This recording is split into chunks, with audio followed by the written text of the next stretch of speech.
Vamos de registro de imóveis, agora tratar dos títulos que ingressam para registro. Sem dúvida nenhuma é um tema de extrema relevância, porque a sistemática do registro de imóveis está muito voltada à análise dos títulos que ingressam para a elaboração do registro.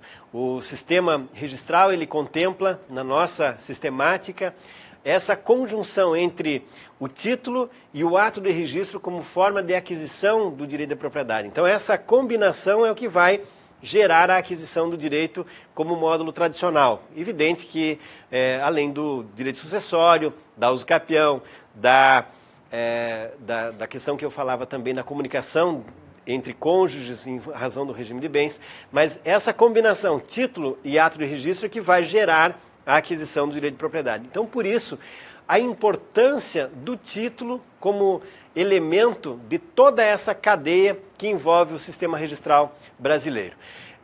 Por isso, então, a legislação cuidou no 221 da Lei de Registros de declinar quais são os títulos que são considerados idôneos para a realização do registro. E, importante, somente esses títulos. O rol, portanto, taxativo, não é qualquer documento que vai ensejar um ato de registro.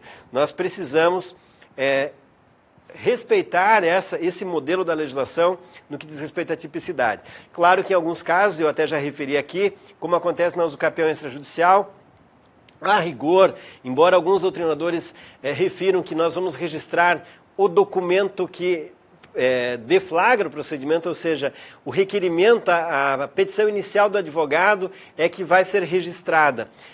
Não seria propriamente a petição inicial que vai ser registrada. Nesse caso, a rigor, nós não estamos registrando o título, e sim estamos reconhecendo o direito. Nós migraríamos um pouco daquele modelo de registro de títulos para um modelo misto, que trabalha em razão aos títulos que são apresentados e também que avalia, que exerce cognição em relação a diversos requisitos para a declaração de direitos que a ordem jurídica assim confere. Nessa tendência de desjudicialização que nós observamos nos últimos tempos. Então, eu não concordo com a doutrina que fala que na usucapião o título que é registrado é a petição inicial do advogado. Não é essa a percepção, considerando essas peculiaridades e esses avanços que nós temos observados. Porém, a ideia do título no registro de imóveis é de extrema relevância e nós precisamos levar em consideração nas minúcias. Já referi que nós precisamos cuidar muito da própria autenticidade desse título. E há entendimento que nem mesmo uma certidão do RTD substitui o original. Então nós vamos exigir sempre documentos originais. Agora, claro, quando eu estiver tratando do título, os documentos de comprovação podem chegar na serventia por intermédio de cópias autenticadas. Nós podemos sim aceitar cópias quando é uma comprovação de uma ART, de um engenheiro, por exemplo. Não precisa ser necessariamente o título. Salvo, claro, quando a normativa estabelecer de maneira categórica e peremptória que deva ser apresentado o original. Bom, quais são os títulos então? Escritura pública, que é o documento por excelência, inclusive as lavradas em consulados brasileiros. O consulado ele exerce essa atribuição notarial nessa perspectiva de possibilitar o acesso das pessoas que estão fora do território nacional. Também os escritos particulares, quando autorizados por lei. Cuidado muito com esse segundo inciso aqui. Ele propicia muitas questões na prova objetiva. Há algumas peculiaridades dos títulos particulares. 2 testemunhas. É imprescindível que esses títulos sejam firmados também por 2 testemunhas. Uma outra questão importante, reconhecimento de firma.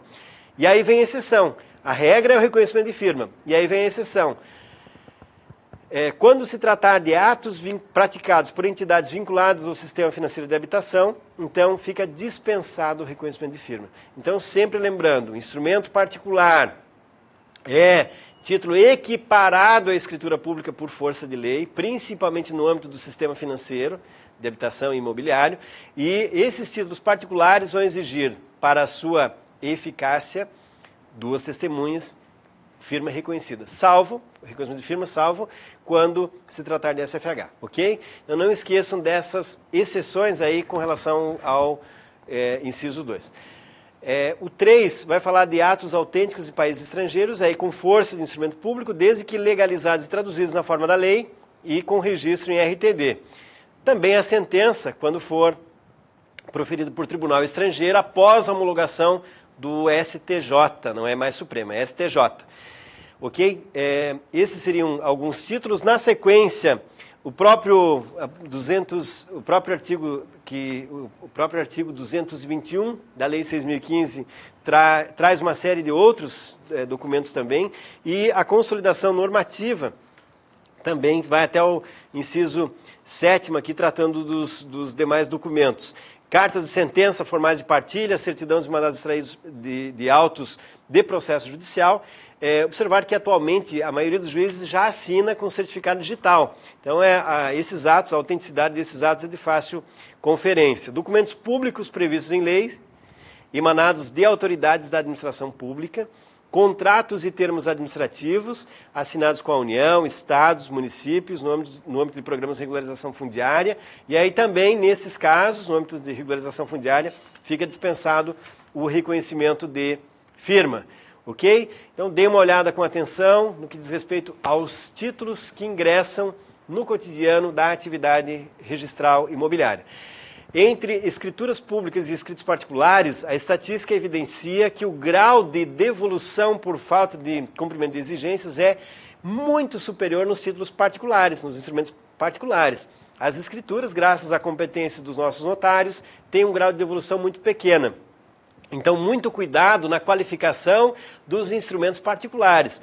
A rigor, em muitos instrumentos particulares, o registrador ele exerce, de certo modo, o papel do notário, quer seja no recolhimento dos tributos, quer seja na própria análise da conformidade daquilo que está sendo pretendido pelas partes com a ordem jurídica, dentre outras questões importantes.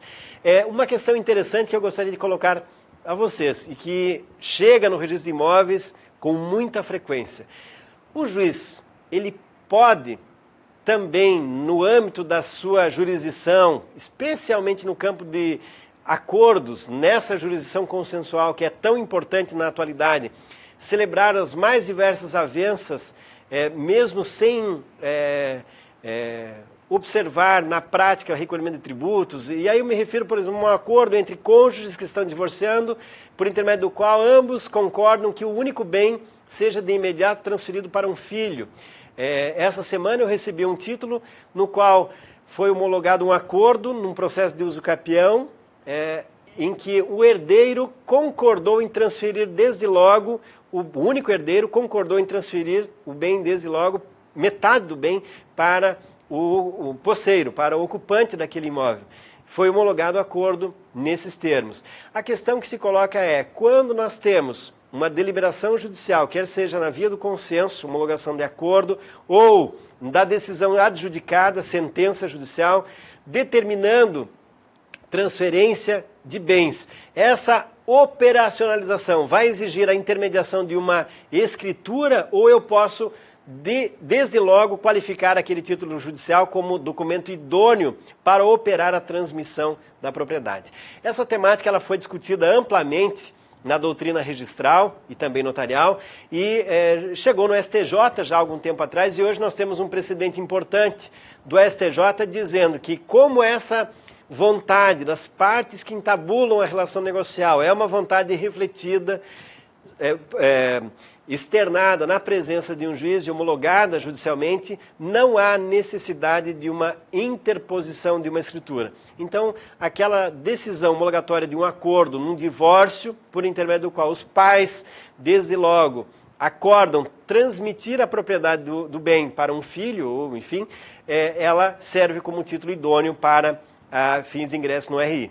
A questão que se coloca é, quando o juiz está homologando esses acordos, o foco dele é o bloco de legalidade, no sentido de recolhimento de tributos, no sentido da própria análise da disponibilidade, de todos os princípios registrais, ou o foco do magistrado é a solução consensual daquele litígio, naquele momento em que ele consegue, com a sua habilidade, com o seu talento, essa aproximação e esse diálogo. É evidente que o papel do magistrado é muito mais voltado à concretização do acordo.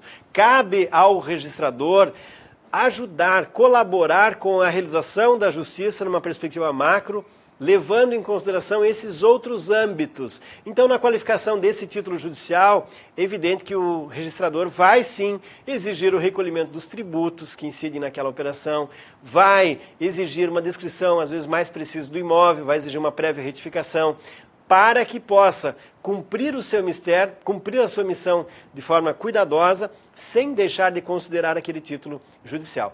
É evidente que na prática às vezes surgem alguns embates, o registrador insiste em qualificar algo que foge do seu âmbito de qualificação, por exemplo, a disponibilidade. Nesse caso que eu referi do inventário, da usucapião, em que o único herdeiro, sem inventariar, estava dispondo de um bem, aí o princípio da disponibilidade, a rigor, não foi analisado na sua plenitude. Mas será que, após uma sentença homologatória de um acordo, com transmissão explícita da propriedade, pode o registrador questionar essa perspectiva?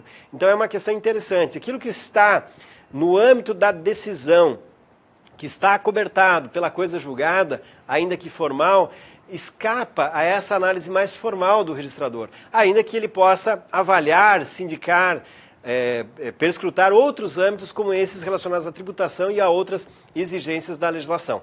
Ok? Então, esse título ele ingressa no álbum imobiliário e o registrador vai exercer aí todas as cautelas para que se cumpra esse bloco de legalidade, como eu já falava, e que exerça, enfim, um papel de cooperação também com o acesso à justiça no sentido amplo.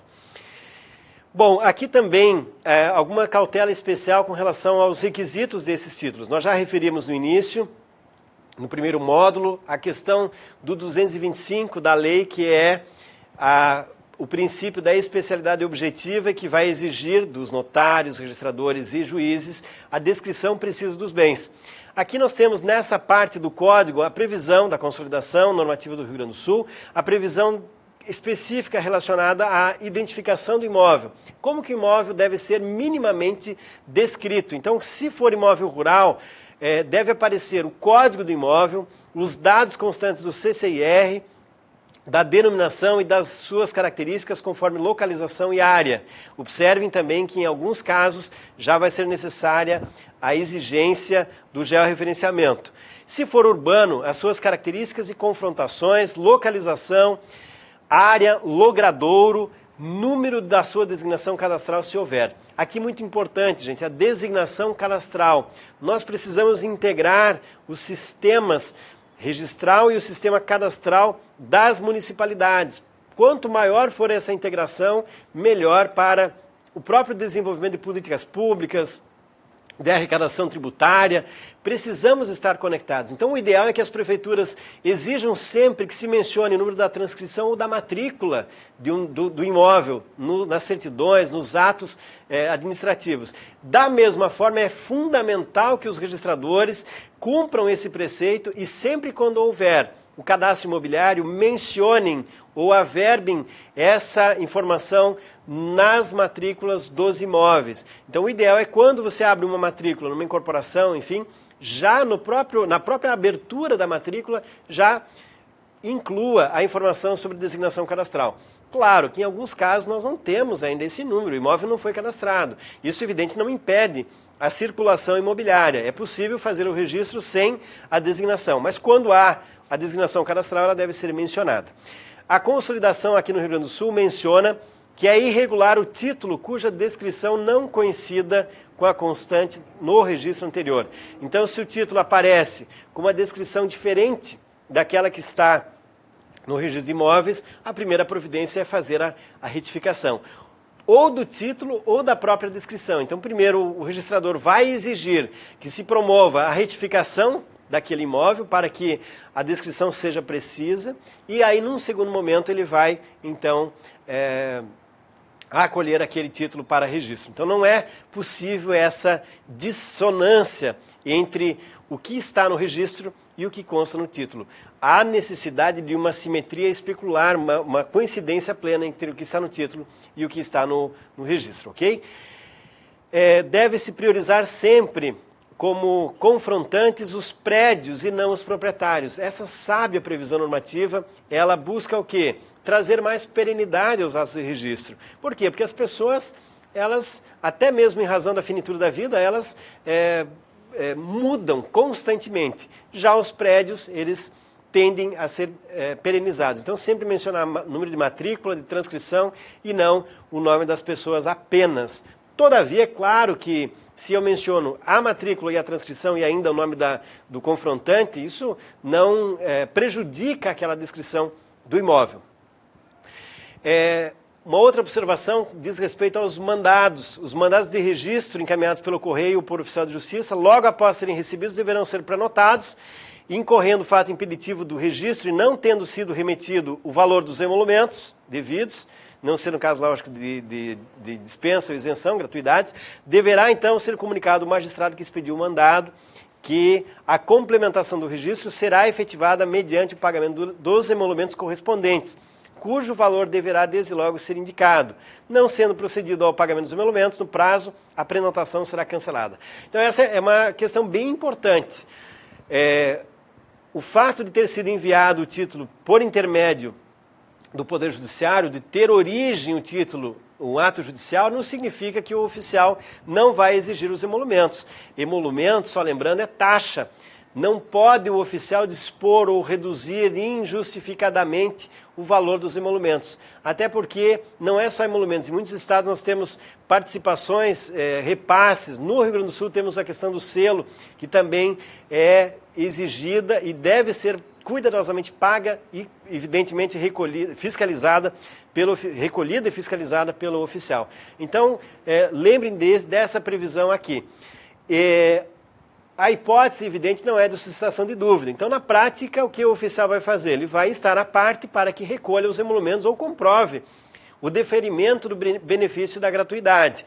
E se assim não o fizer, cancela-se o protocolo, evidentemente. Aqui uma questão interessante que a gente pode, a partir dessa previsão 373, ir além, inclusive. Quando o título judicial está sendo qualificado negativamente, às vezes por um aspecto de natureza formal e que pode ser facilmente suprida.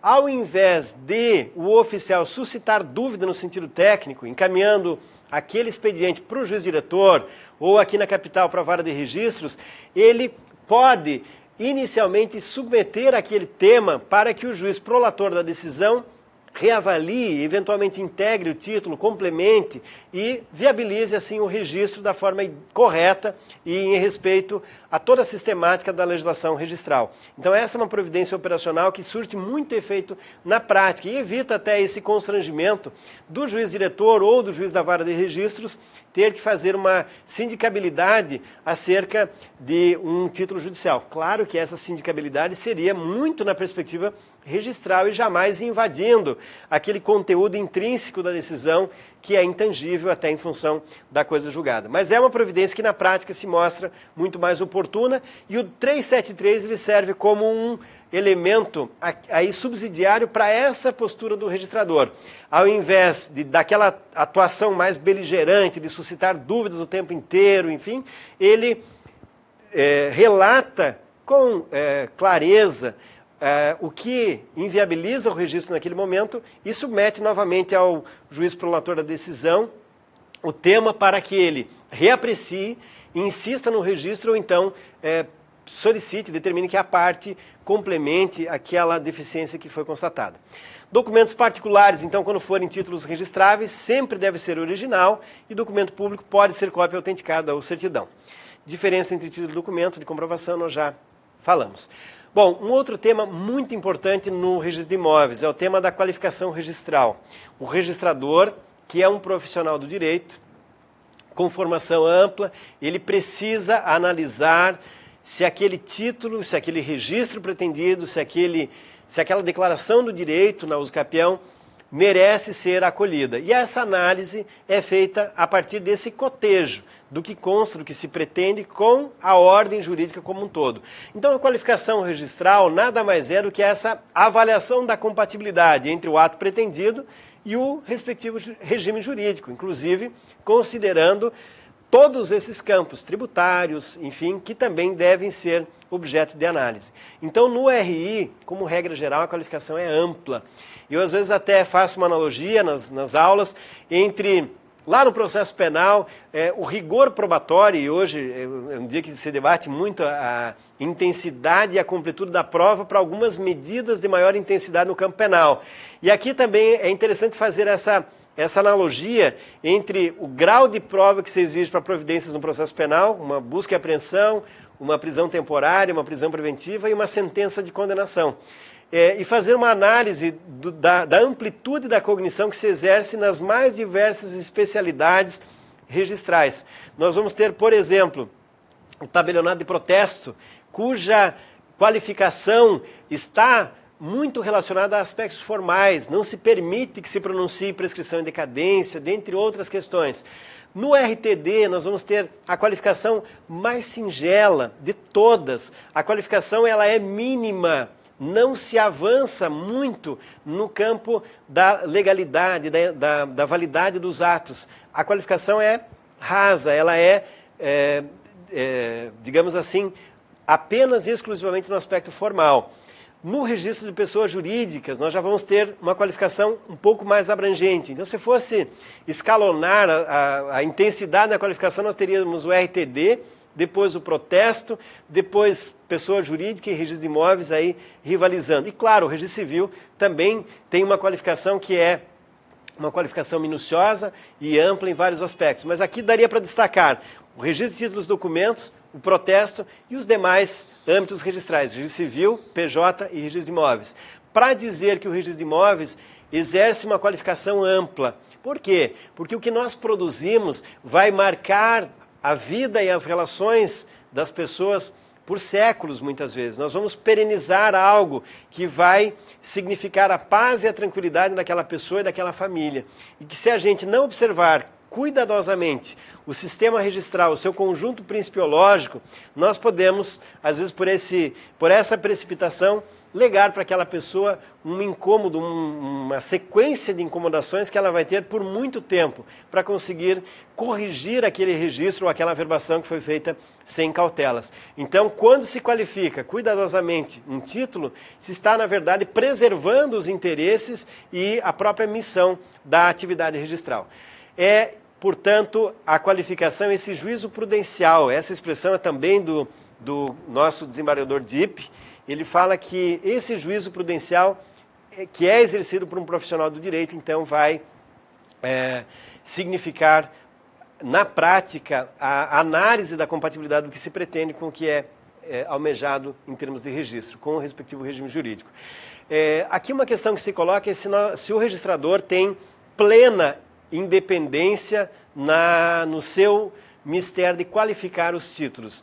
E aí parte da doutrina defende, assim como o desembargador Dipp, que Ricardo Dipp, ele tem um erro de digitação, que essa qualificação ela é feita na independência funcional do registrador, nessa independência técnica e jurídica, não propriamente uma independência funcional como é a dos magistrados, mas que teria essa independência. Salvo naqueles aspectos mais formais, enfim, que decorrem de normas explícitas da corregedoria. Esse é também um debate interessante. Pode o registrador deixar de cumprir uma norma da corregedoria por entender que essa norma não é compatível com a Constituição?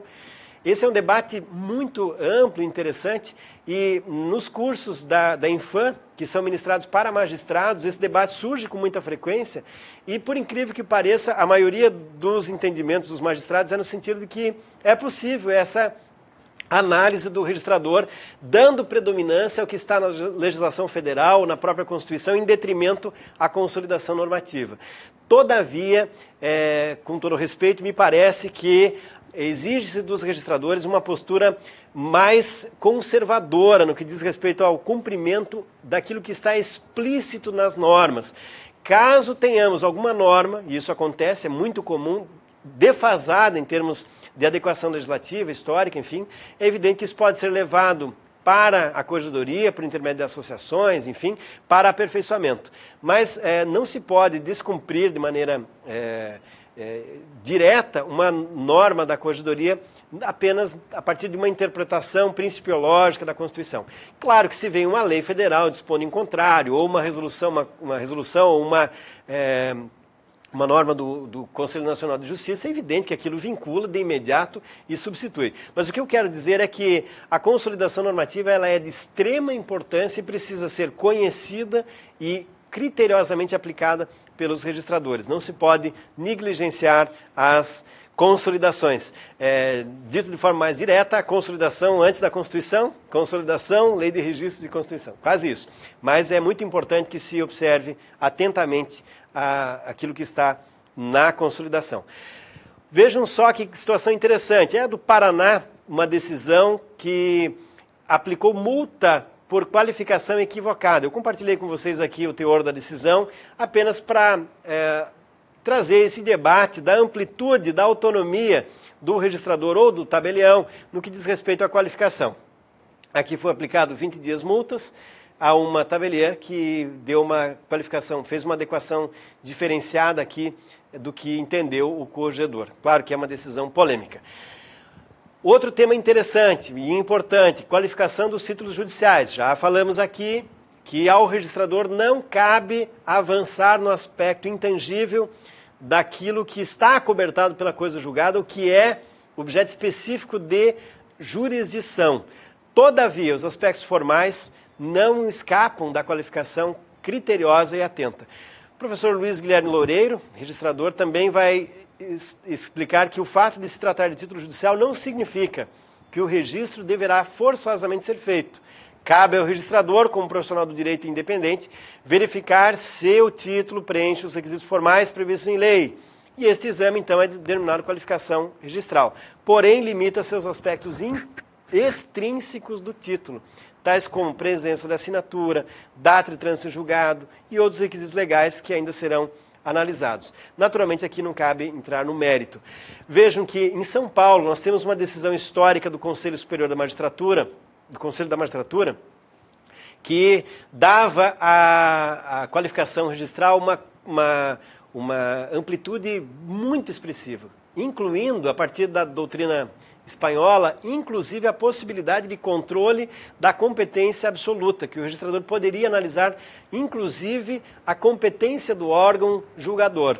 É evidente que essa decisão, com todo respeito, ela desborda um pouco aquilo que nós temos de ideia em termos de parceria e cooperação dessa instituição que é tão importante para o acesso à justiça, que é a instituição registral. Mas, no meu entendimento, não se pode avançar para critérios que envolvam competência do órgão prolator, dentre outros. Com relação à principiologia registral, é evidente que sim, que o registrador pode avaliar em alguma medida. A gente já comentamos aqui que, por exemplo, o princípio da especialização objetiva.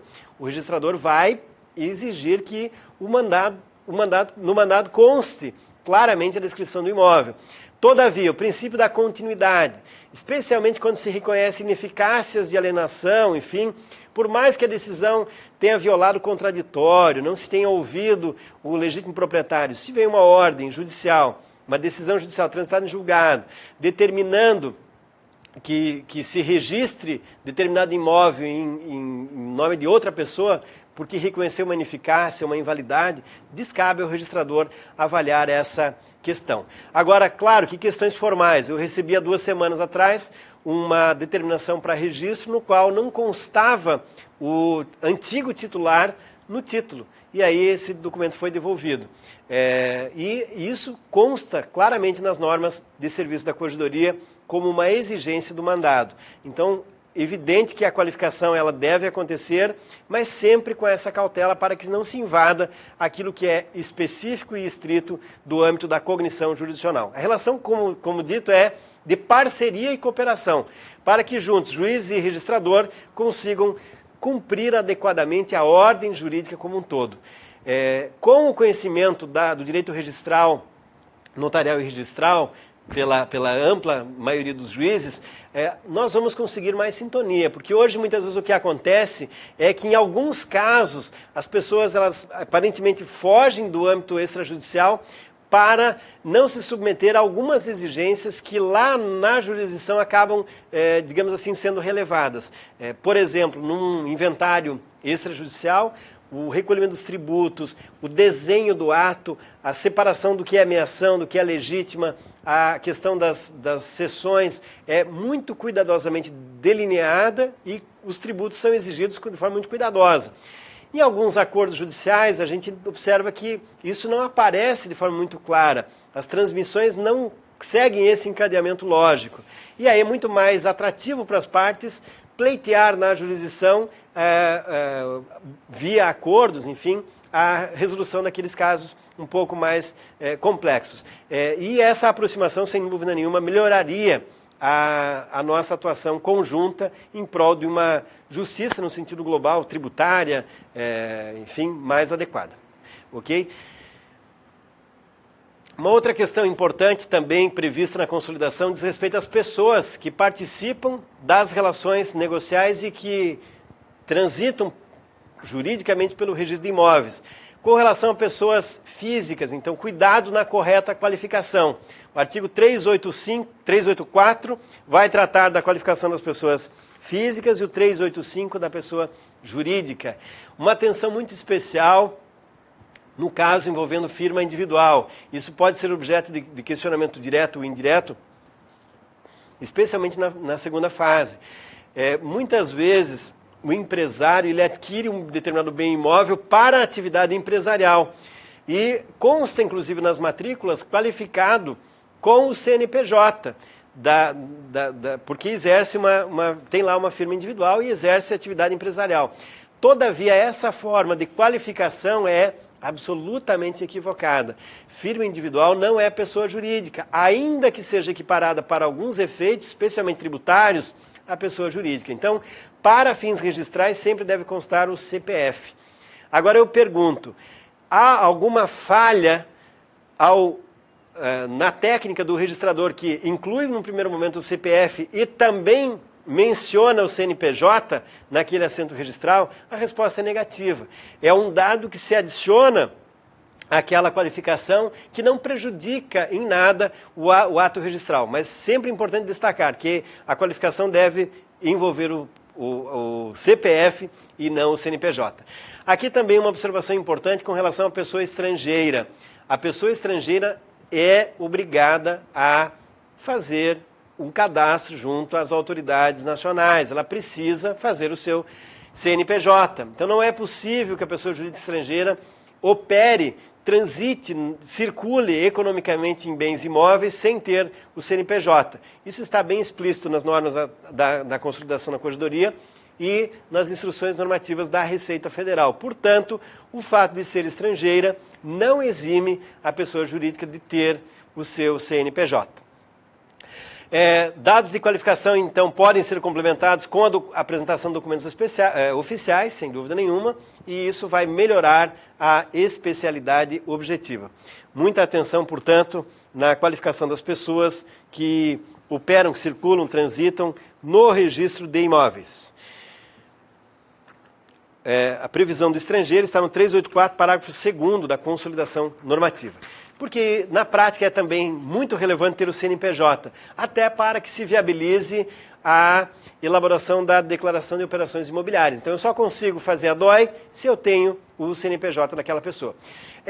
Na prática, se eu tenho uma pessoa falecida, eu posso pedir um CPF para a pessoa falecida?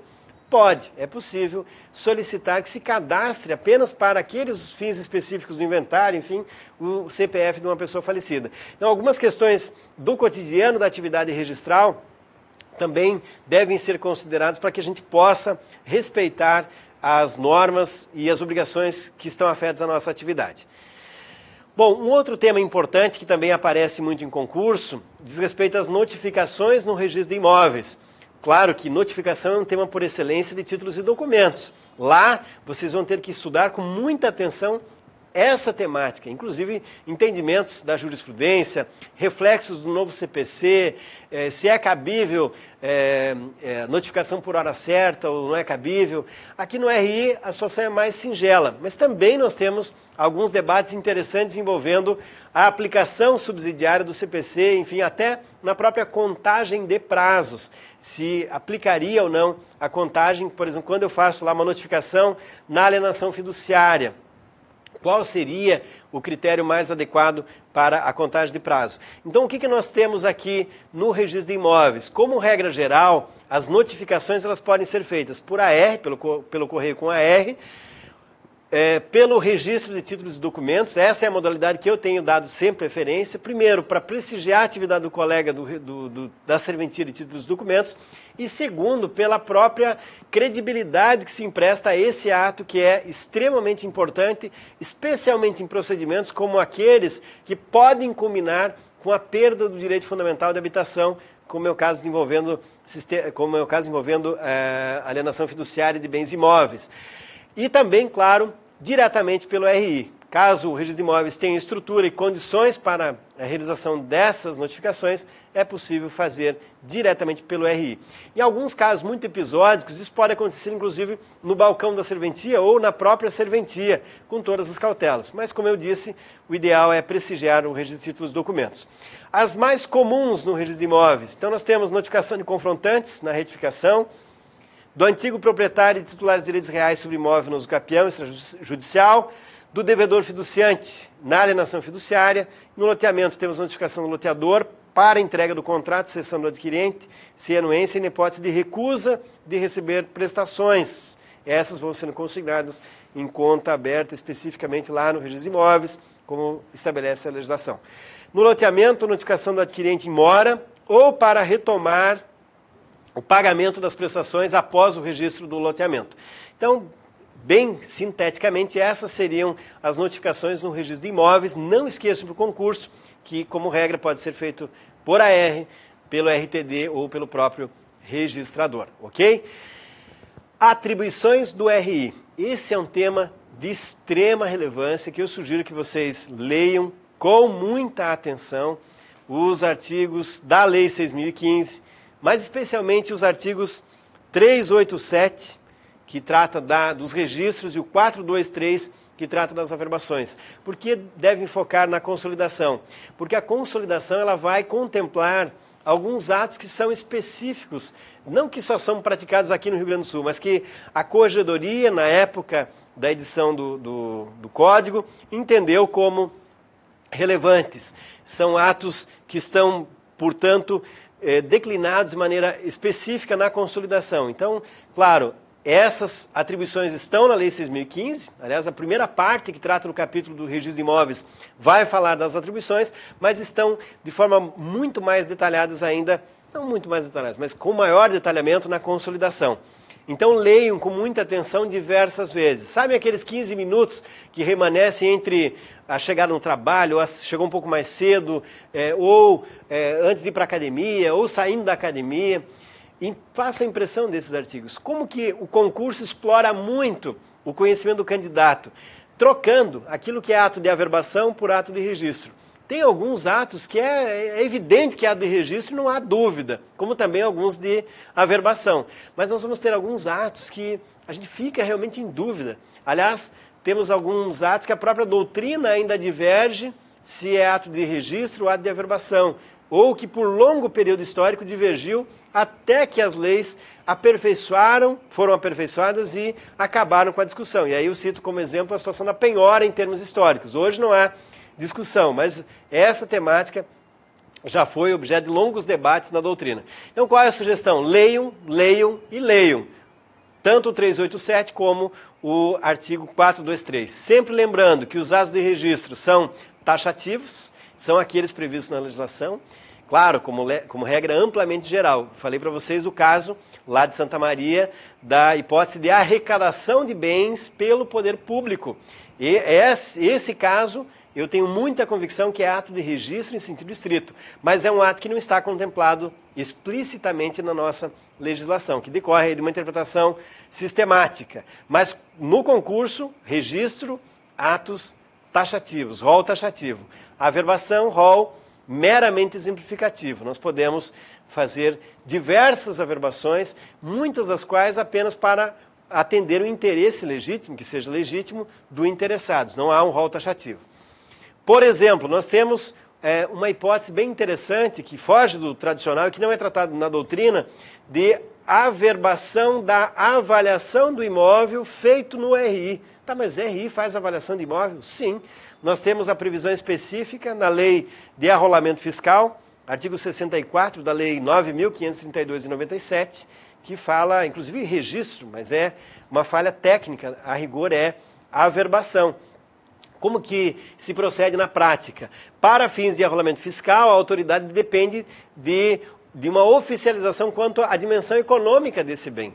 A lei achou como alternativa, prestigiando a atividade registral imobiliária, a realização dessa avaliação pelo próprio registrador de imóveis. E aí, então, na prática, como isso acontece? O registrador designa um avaliador, de preferência, a gente sempre sugere que seja alguém que está cadastrado no fórum da comarca como perito, pode ser um corretor, pode ser um engenheiro, de preferência que seja um perito, define um valor para pagamento, que também recomenda-se seja um valor previsto já na própria norma para as perícias judiciais, na própria norma judicial das perícias judiciais, e aí a parte interessada vai pagar o custo dessa perícia, e aí então vai ser feita a perícia e o resultado dessa avaliação vai ser objeto de averbação junto à matrícula do imóvel. Então é só para mencionar aqui um caso que não é muito tratado, não é tratado pela doutrina e que está lá explicitamente na Lei 9.532 e que tem importância. Acontece na prática?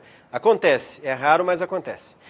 Bom, alguns atos de registro e alguns atos de averbação que estão na consolidação normativa e que eu gostaria de trazer algumas observações, algumas referências para que vocês possam ter um aproveitamento ainda maior no concurso de vocês. Logo após o encerramento desse módulo, iniciaremos um módulo novo para tratar especificamente desse tema, iniciando pelo bem de família. Combinado? Então, se preparem que na sequência vem os atos registrais e as averbações de destaque no registro de imóveis, aí com foco na consolidação normativa do Rio Grande do Sul, para que vocês consigam gabaritar as questões de registros públicos. Combinado?